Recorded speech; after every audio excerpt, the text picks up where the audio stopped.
Hello, everyone, and welcome to the Unnext News Radio podcast, your news source for all things unexplained. And now, here's your host for the Unnext News podcast, Margie K.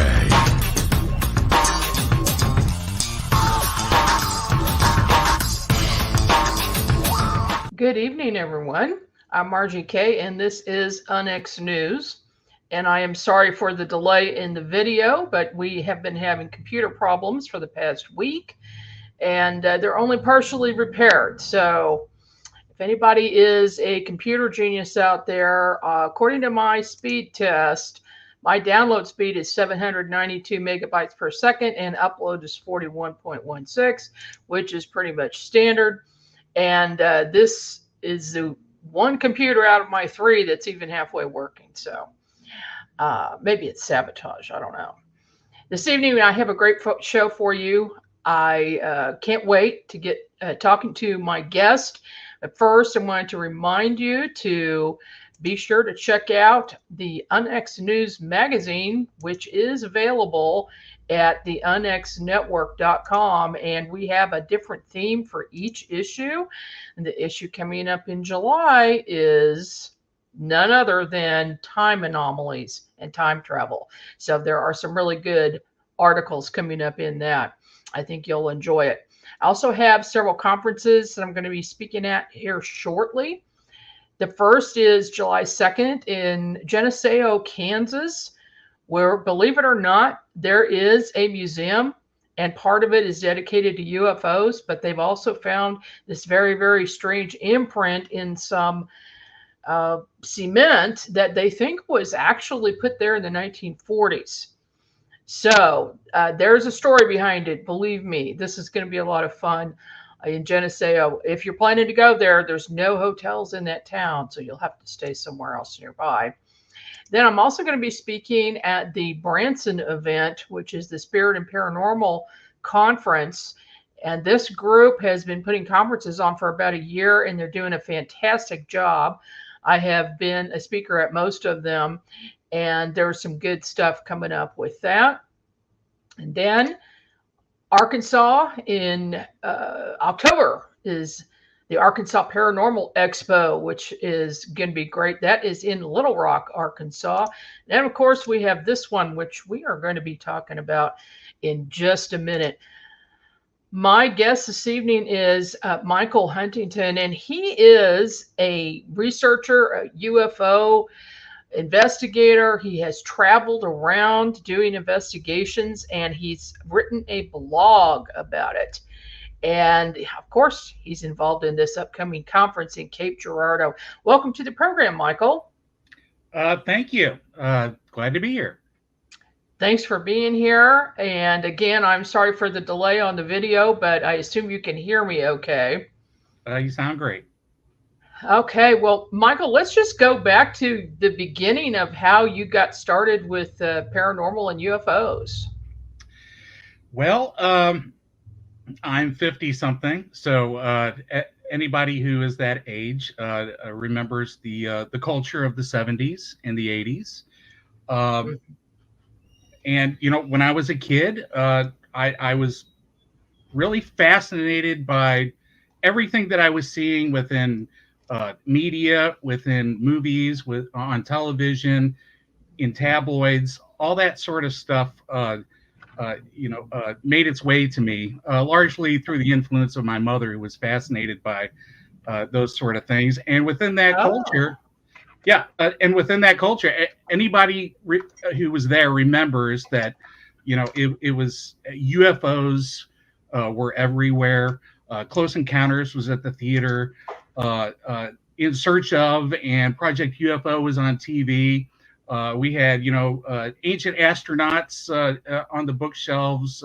We had exorcists, all sorts of different paranormal activities, and UFOs especially got my interest when I was a young boy. And I pretty much have been in it ever since. Haven't really stopped. When I was probably about 8, I really got fascinated by the Travis Walton case more than anything, and I started reading everything that I could, collecting news clippings, getting all the UFO magazines that were out at the time, and there were dozens of them in the late 70s and early 80s. Yeah. I got all that stuff. I started amassing clippings and all that, and in the late 70s, I actually started petitioning APRO to let me in as a member. I was just a little kid, and they were like, no, we don't think so.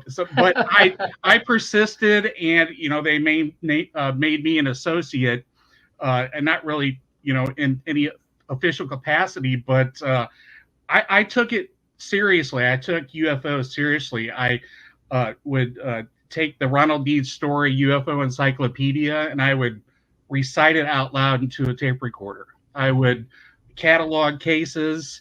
I would collect clippings, like I said. I would order all of the symposium papers from APRO, from MUFON, NICAP, all that sort of stuff, pretty much since I was 8. And it went on with that. APRO. Did you have your own sighting? I have had sightings. Yeah, when I was 10,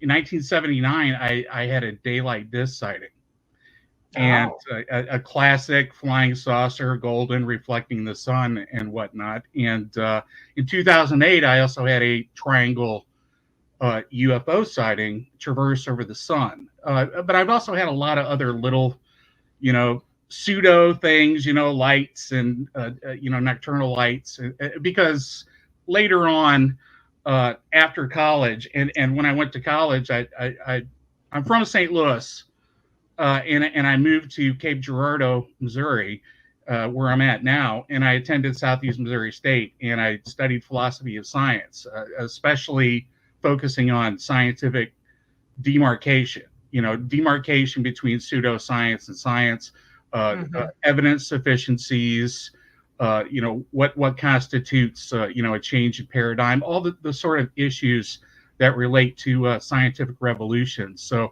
I persisted with that focus throughout my life, and I now travel around documenting and exploring hundreds of locations. I've cataloged, GPS positioned thousands of phenomenological locations, ghosts, Bigfoot, cryptids, UFOs, anything that goes outside of the normal within science. Anything that's anomalous is of interest to me. And I'm interested in documenting it and promoting, scientific investigation and serious consideration of these phenomena. Well, it sounds like you're on the same boat with me as far as the unexplained goes, as far as unexplained phenomena goes. I don't think you can compartmentalize it and say there's only this thing and you don't investigate anything else, because oftentimes, tell me if this is the case, do you find that these things cross over?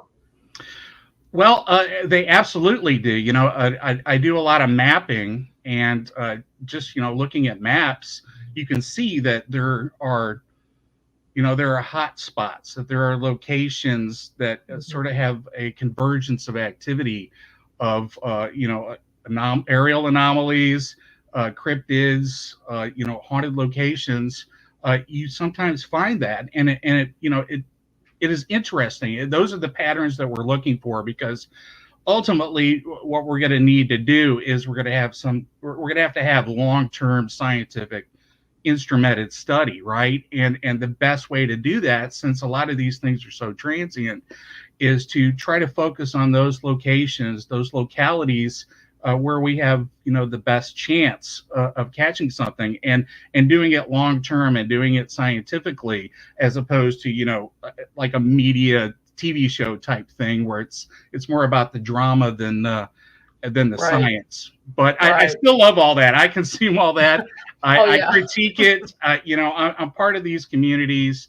We're not perfect. We haven't really ever been perfect. There's always been been issues, but I think ultimately we all want to try to find the truth, and we're still working out as to how we go about doing that. You mentioned some of the hot spots. Where are some hot spots that you can talk about? Well, there's a lot of the places that we know about, like Skinwalker Ranch and Marley Woods. Interesting spots. There's also some places like the Boogie Woods down here in southeast Missouri, Grand Tower, Illinois. Those are some places that I've investigated that uh, just doing the research, and I do long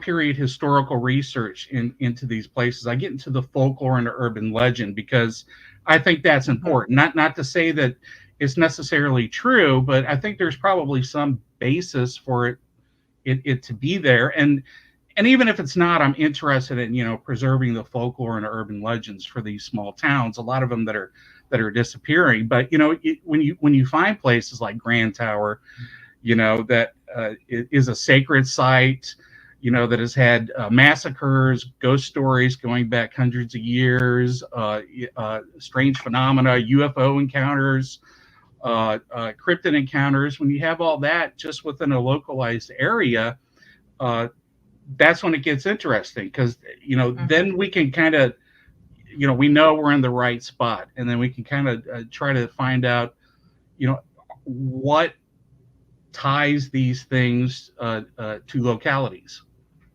Why is a haunted house haunted? Why is a hot spot a hot spot? Is it because there's something there naturally that we don't see?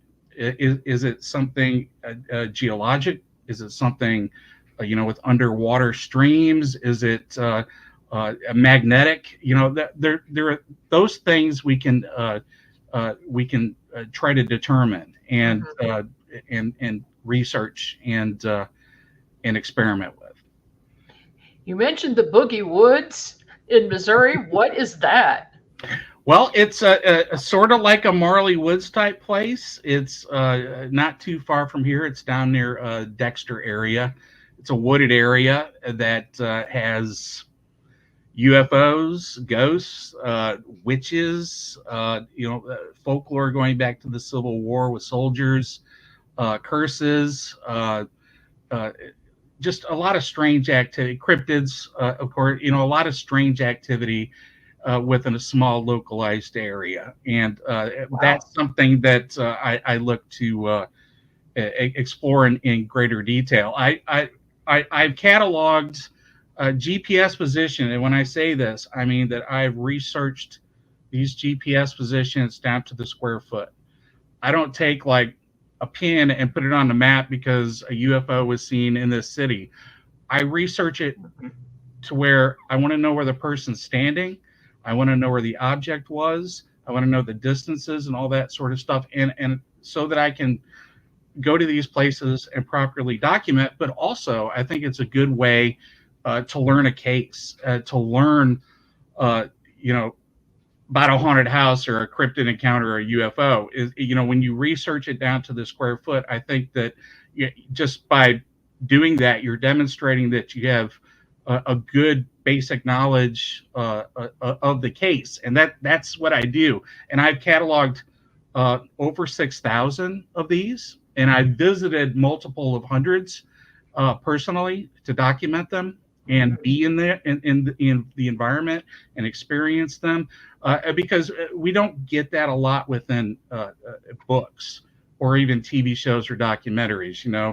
They do reenactments and they don't go to you don't get the details, right? And I think and they leave a lot of things out too on these TV shows. Yes, and for me, I would love to see and I encourage this, a reboot of the field, so to speak, and a reboot of the media and the entertainment aspect. I don't think we have to be sensational. I don't think we have to try to change things, in order to make it more exciting. I think the real cases, the real stories, the real environments are fascinating, and the details is what people like you and me want. We want to know that we love a good story, but we also want to know the details because we're interested in the evidence. We're interested in knowing about whatever the anomaly is. And a lot of the times, uh, some of it may be baloney. Some of it may just be folklore, urban legend, or a hoax or whatever. I try to look at each case on its own merits, and some cases are stronger than others. Uh, some Bigfoot cases, some haunted houses, some UFO cases are stronger than others, and the way that we determine the value and the merit of a case is to get into those details and to measure the evidence and to really know the cases. We have a lot of people that are in these fields that are activists, and they want to get involved, but a lot of times they mimic what they're seeing on television instead of pushing that envelope and trying to get some legitimate stuff that is persuasive, legitimate scientific, and we're all sort of amateur. I have a background in science, but we're all sort of amateurs, within these fields. So we have to continue to better ourselves. We have to really learn proper methodology and evidence and bring those things to people to persuade them, and not just our neighbor, but to establishments, to academia and all that, because I think aerial anomalies, in fact, all sort of scientific anomalies are worthy of scientific consideration. And ufology especially is, I think, a legitimate field of inquiry, just as legitimate as any other independent study arena. And I would like to see a day where we have a ufology degree, because we have had a great history. We've had figures, we've had movements. The field encompasses all different aspects of pretty much any discipline. The historical influences, cultural influences, art, everything.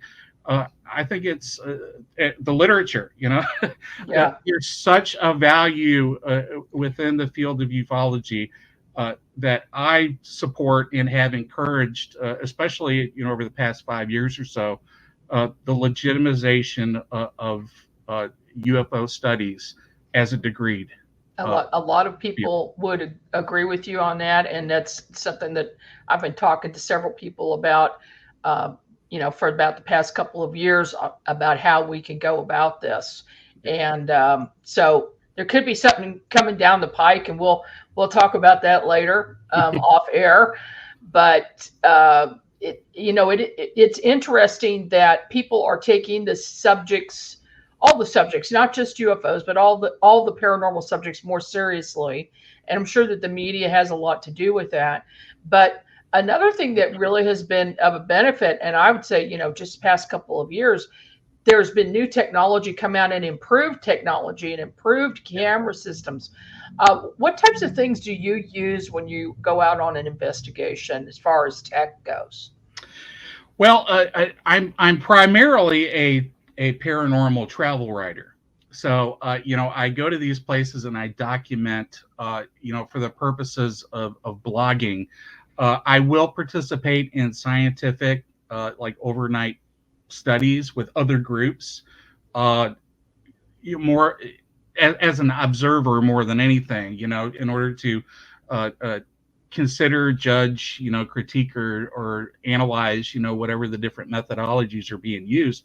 And there's a lot of different teams of researchers out there, a lot of small groups, and they have different standards. They have different ways of going about investigating things. So I try to look at things, passively. I don't go into an area with a lot of equipment because I feel that if we are going to engage in a localized field study, that it should be long term.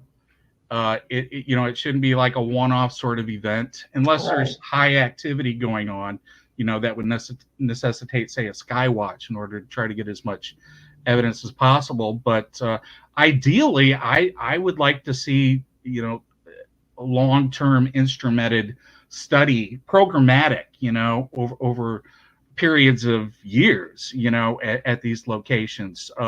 So I don't do. I do have a long-term field study that I am engaged in, but I keep it private because I don't want any sort of interference with it. It's a spook-like area in southeast Missouri that I have been investigating, and I will increase the instrumentation as the years go on. But generally, I just like to go to these places, document them, put myself in the environment, get a feel for it, see what other people are doing. I've been to a lot of different spots. I've been to, different haunted houses, different UFO spots. I hear something. Is that me or you? Okay. Well, that is me, and I had my phone turned off, so that is weird. Weird. It came back on by itself. But yeah, I've been to places like Waverly and been there overnight, and been to the bottom of the chute by myself in the dark, to experience it, and to document it, and to try to see what I can come up with. And places that I've been to, places like Marley Woods and Kelly, Kentucky, and Waverly and other spots. I go there and I take a lot of pictures, and sometimes I do capture photographic and video anomalies, which is interesting. It's intriguing. It's fascinating. I've taken pictures of like full body apparitions. I've taken pictures of UFOs. I've taken pictures of strange creatures. What they are or what they were, I can't really say. I try to maintain as much critical thought and skepticism within myself, so that I don't bias my own interpretations. But I'm open to everything. I'm open to any consideration, and all of these data points I think are valuable for us to try to make a determination, not necessarily a conclusive determination, because you can't really necessarily do that with even photographic or video evidence. It sort of comes down to our own belief systems and what is sufficient for us. There's things that are sufficient for me personally, but then there are things that we need to have to demonstrate to other people, because people just can't take our word for it, right? Or they just can't take what we believe for it. So that's why these data points and evidence they're clues that lead us, I think, to what we need to do is, as I've said, is do serious investigation down the road. Yeah, some of these hot spots, some of the places that I've investigated have had multiple things going on in the same place or in the same house. That person will have poltergeist activity, and they'll see UFOs, and they'll see ETs either looking in their windows or actually inside the house. So, I mean, we're going to take a break here in about 30 seconds, but I'm going to ask you when we come back, and you can be thinking about it. Do you think that there are portals or vortexes or something that causes the veil to be thinner in certain places, and where people can experience all of these things at the same time? So when we come back, we'll talk about that. We're going to take this short break now. See you in just a bit. Medical Mary has the highest quality CBD products to enhance your health and wellness goals. Our cutting-edge formulas are not only made with the best ingredients, but also are curated to target specific needs for the body. Use CBD for energy, weight management, pain and stress relief, beauty, sleep quality, pets, and more. Our motto is people helping people. Start your journey into improved health and happiness with Medical Mary CBD. Available at medwoman.medicalmarypartners.com. That's medwoman.medicalmarypartners.com. Or visit my website, margiek.com, for a link. I use Medical Mary and I love it, and it works. I sleep better and feel better thanks to Medical Mary CBD. Visit margiek.com for more information. Are you thinking about purchasing a wood-fired heating or cooking appliance but don't know where to start? The new book, Wood-Fired Heating and Cooking, will guide you through the process and make the decision much easier. Find out about wood stoves, wood-burning fireplace inserts, masonry heaters, cook stoves, brick ovens, and more. Learn about operation and maintenance, buying and storing wood, even how to make your own charcoal. A bonus section includes delicious recipes for cooking in a wood-burning oven, grill, tandoori oven, or smoker. The wise homeowner, prepper, or homesteader will have the ability to heat their home with wood when the power goes out, or to save money on increasing gas bills. Wood-fired heating and cooking is available at Amazon. Visit www.woodfiredpub.com for more information. That's woodfiredpub.com.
Back. I'm Margie K. This is NX News, and my guest today is Michael Huntington from Cape Girardeau, Missouri.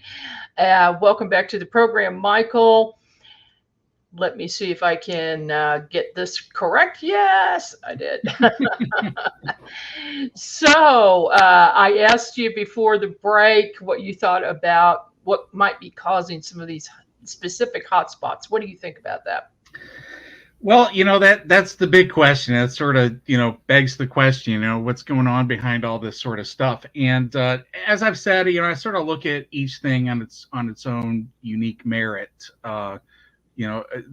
Each story, each account, each claim on its own merit and validity. But I think what we're seeing is in some of these hotspot locations, say like Marley Woods, or Skinwalker or Grand Tower, places like that, that there may be some sort of geological component there, right? Something to do with, as I've said, like running water. Those are different things that have been postulated. And maybe in some of these areas, there may be a natural phenomenon that we don't know about. We've heard about earth lights and the possibility of those existing, some sort of buoyant plasma that's produced by the earth that has high electromagnetic fields that may, create some sort of hypnagogic experience in some circumstances. They studied that at Laurentian University, the possibility of that. And that I think is something that we need to consider. That some of these areas may just naturally induce some sort of experience. Now, whether or not it's a real experience or whether or not it's a perceived experience, that's a question within itself. Some people have also suggested that because of the unique geology at these particular areas, whether or the magnetic convergences at some of these areas, that the veils between perhaps, and this is all speculative, between dimensions or realities, may break down, and things, we're able to get glimpses of things, or things are able to move or pass through. Those are speculative theories that really need some causative science to be explored, not just correlative. The fact that there's high activity within specific areas is demonstrably correlative evidence, and we can tie activities to certain conditions within the environment. But what the causal mechanism is, that's what we need to explore. Is there something at Skinwalker that is creating a portal, or something at Marley Woods that's creating, some sort of a portal, a gateway to elsewhere? We need to be able to figure out how to measure that, and figuring out how to do the science is really, the big problem. Jacques Vallée has talked about, one of the biggest obstacles is, what we're trying to study is transient, and we really don't even know how to study it, right? The old incommensurability issue. How do we go about studying it?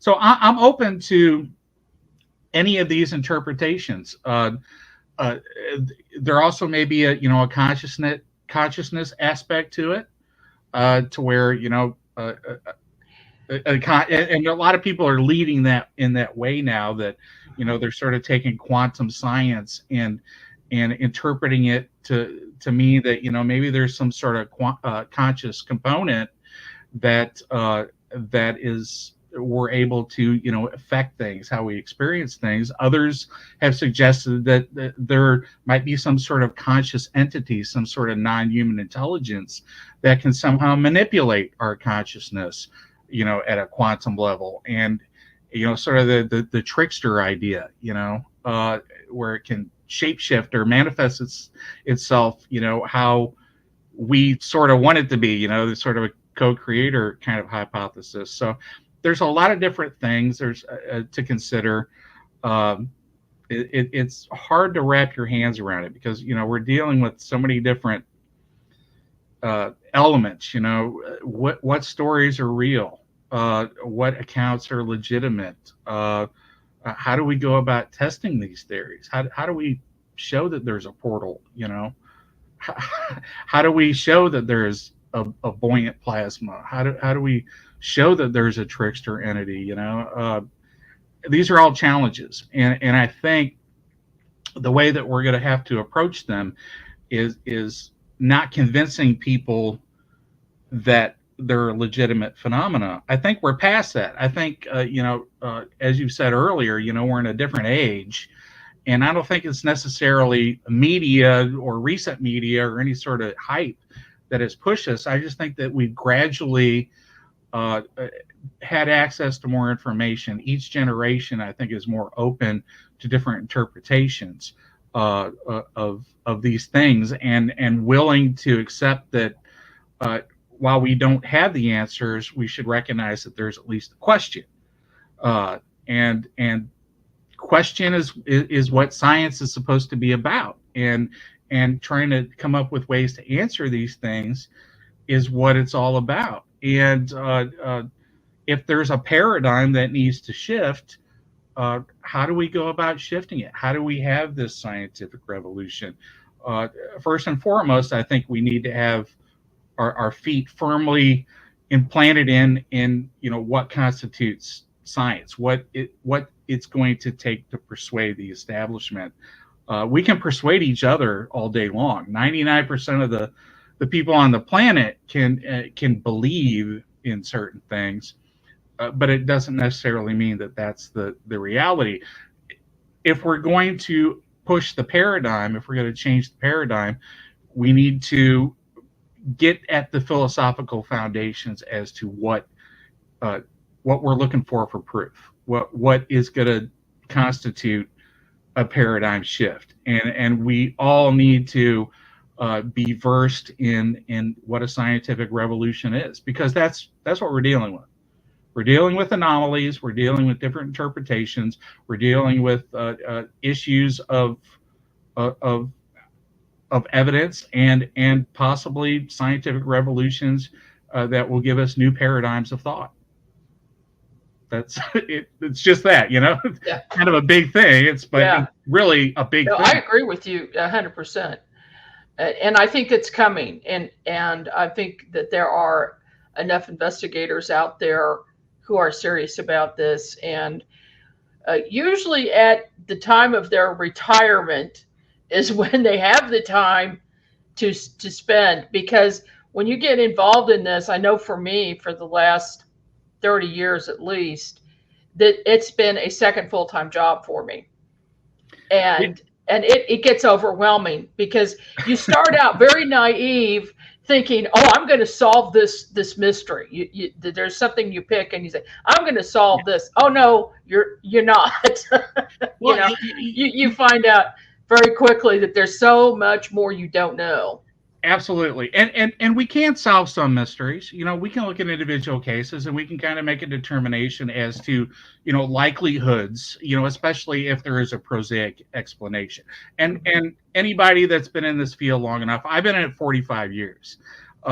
Anybody that's been in this field long enough recognizes, especially, within UFOs, that the large bulk of claims have some sort of prosaic explanation to it.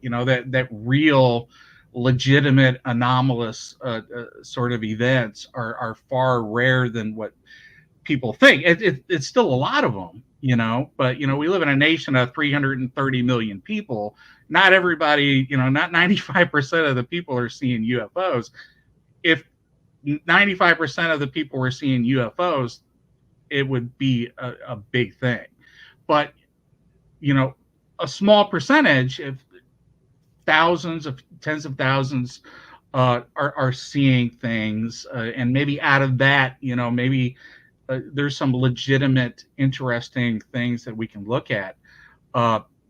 So yeah, it's we need to look at things individually on a case-by-case basis, and I encourage people to look at things, to look at the evidence itself and look at the cases on their own merits. And will we be able to make the big, declarations? Probably not, because, we may have some answers for certain cases, and we may even one day have, a confirmation event. But that doesn't necessarily mean that all the cases throughout all of history are correct. There's a lot of cases we're never going to know the answer to. Things like McMinnville, or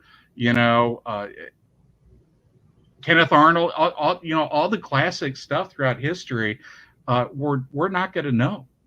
We're not going to know what the reality was behind it, unless extraterrestrials came down and said we were there. But even then, there's going to be a percentage of people that will would doubt some sort of confirmation sort of event. So, Oh yeah, yeah. There will always be skeptics, and there will always be doubters who won't believe anything, even if they see it for themselves. Uh, Now, I would be interested to know how you landed in Cape Girardeau, which happens to be the site of the 1941 UFO crash. well, I'm from St. Louis. I'm from South St. Louis, and that's where I grew up. And I came down here to go to college. Uh, it was close to St. Louis. St. Louis, incidentally, for those people that don't know, and Missouri, incidentally, is sort of a big influencer in UFO history. Out of the St. Louis saucer groups is where MUFON came from. Yeah. And within Missouri, we had legendary people like Ted Phillips, and down here in Cape Girardeau, we had Dr. Harley Rutledge, who did Project Identification. One of probably the first scientific long-term field study of anomalies in the field. Right. So we have a great history, and there's such a great history here. And one of the reasons I came down here to SEMO is because Harley Rutledge was down here, and it was close to town, and a lot of my friends were down here as well. So I came down here in the early 90s and have been down here ever since. And I'm sort of lucky in that, out of this town, there's a lot of history. And one of the stories out of this area is, the alleged Cape Girardeau UFO flying saucer crash of 1941, which at a minimum is fantastic urban legend. And part of our community, part of our history, part of the lore, and will always be. On the other end of the spectrum are the possibilities of, a real event, because I've met a lot of people since I've been down here who have approached me with all kinds of accounts, separate from Charlotte Mann and all the people connected to the story who have claimed things, who have heard things from uncles and aunts and all that. And I think some sort of event did happen. We have a general idea of where it took place, although there's always different theories and views of things. Well, for those people who don't know anything about that, can you give us a quick overview? Well, like any traditional classic flying saucer crash, a flying saucer got into trouble and crashed somewhere outside of the town of Cape Girardeau. Local officials were called to the area to presumably, deal with an airplane crash, and to their surprise, it wasn't an airplane. It was a classic flying saucer, and there were gray-like alien beings. A couple of them dead, maybe one perhaps alive, and people witnessed it. And then they were there, and then of course the military comes in, cordons off the area, swears everybody to secrecy, cleans up everything, and ships it off to, take your pick of a secret government facility where they keep that stuff hidden. It's a classic story that largely came from Charlotte Mann in the 90s. After I think she had read Leonard Stringfield, one of his books, contacted him. He was, one of the greatest crash investigator. Well, more like cataloger, of crash stories. And later on in the 90s, when I was down here, researchers took an interest in her story. I think the MUFON, I think Ryan Woods came down. Was it Wood or Woods? I always take the S off. I'm not sure. I'll have to look. But, they came down here during that time period, and they researched and looked into it. And it sort of, along in the 90s with, the Roswell anniversary, it became part of UFO lore as well, and I think it's sort of grown to be up there, amongst some of the top cases, crash cases, like Roswell or Aztec or Kecksburg. Cape Girardeau is also, I think, up there. But interesting story. I'd love to get on some of these farms and dig around. We know that within the crash area, it's 1941, so it's the lead up to World War II, and pretty much this area was a military training area for pilots. Really, where the supposed crash took place is at the end of what's now Cape Girardeau Airport. Back then, it was there were several different flight schools and training facilities for pilots that would later serve in World War II. And as with any training facility, there were crashes. There were training accidents within that time period. So we know at a minimum something crashed, whether it was a training thing or something experimental or a legitimate flying saucer. We still don't know. All right. So I'm sure somebody's going to be talking about that at this event that you have coming up. Yes, I will be talking about all of the Cape Girardeau history. I will talk about Harley Rutledge and Ted Phillips and the Webb case from '73, where a man was injured by a UFO, and it was the first a workers' comp payout for a UFO that came out of Cape Girardeau. Harley Rutledge and Project Identification, Marley Woods, the Cape Girardeau UFO crash.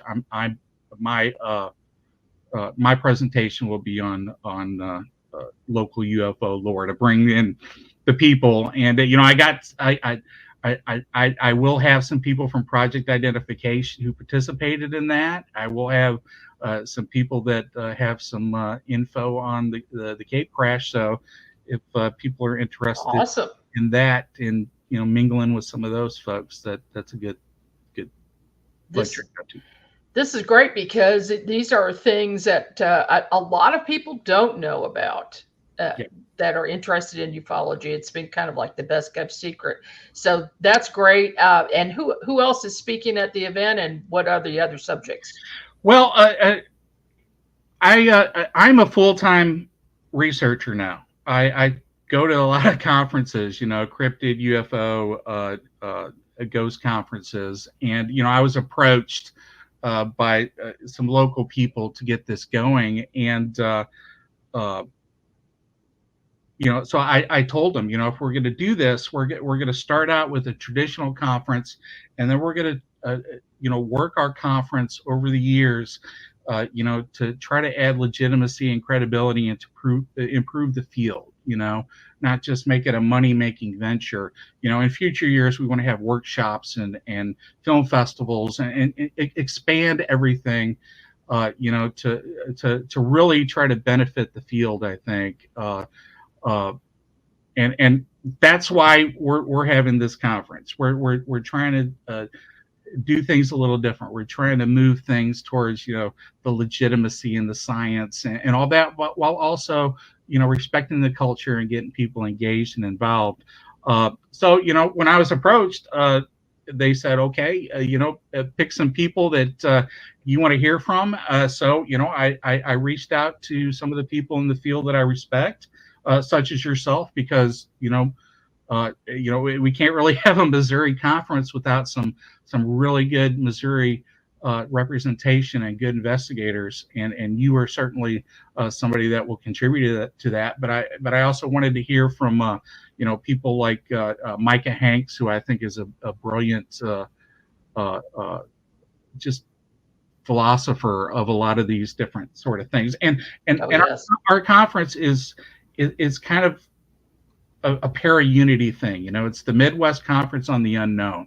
We will be dealing with UFOs and ghosts and anything that's anomalous, and we're not going to make conclusions or determinations or whatever, but we're going to get people involved in and encourage them to participate and think. And we have Micah Hanks, we have Ryan Sprague. Those are some of the best people in the UFO field. Ken Gerhardt, one of the top cryptozoologists out there. Steve Ward, also a great cryptozoologist, who's from the Mothman Museum. He's a great historian of UFO lore and Mothman lore. Courtney Block, who is the liminal librarian. She's written several books on investigating the paranormal and ghosts. Dr. Joel Rhodes, who actually is a professor at Southeast Missouri State University here in Cape Girardeau, and he's also a historian. He's a professor of history, but he's also written books on ghosts and our local ghost stories and accounts. And he's going to be doing a lecture. We got yourself. I don't know what you're speaking on, but I imagine you're probably going to sort of cross different areas over there, because a lot of these things do, they cross over. Yes, and that's exactly what it's going to be about. And they do cross over. They may come from a similar source, but they certainly connect in that we're dealing with anomalous things that we're trying to figure out. They all have that commonality. Yeah. So, who else am I forgetting? I know I'm forgetting somebody. Well, people want to get tickets. Where do they go to do that?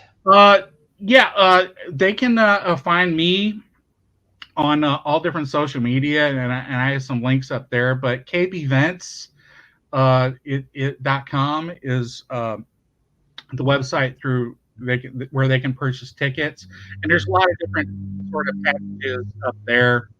It's a 3-day conference, and we have a vendor's room, and we have programs.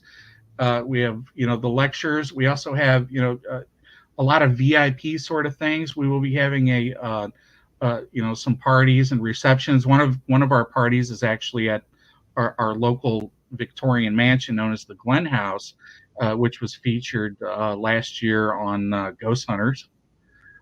So we will be having a VIP in an actual haunted place.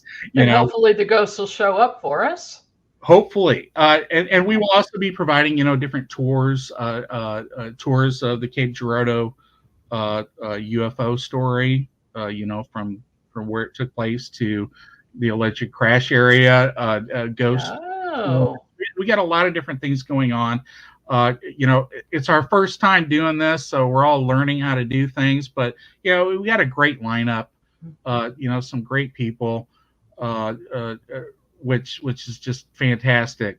For a first year, and we're encouraging, especially people here in the Midwest, because there's not that much here in the Midwest. Everything's sort of in Los Angeles, now, and it's all commercial in a lot of ways, or it's in the Southwest, and it's hard to get to that. And I think Missouri is deserving and worthy to have a good conference here again. And most certainly, because that Missouri in general is a major hotspot, UFO hotspot, and everything else. Yep. And we're all trying to work on why that is, but yeah, maybe it's because we're right smack dab in the center of the United States. Who knows?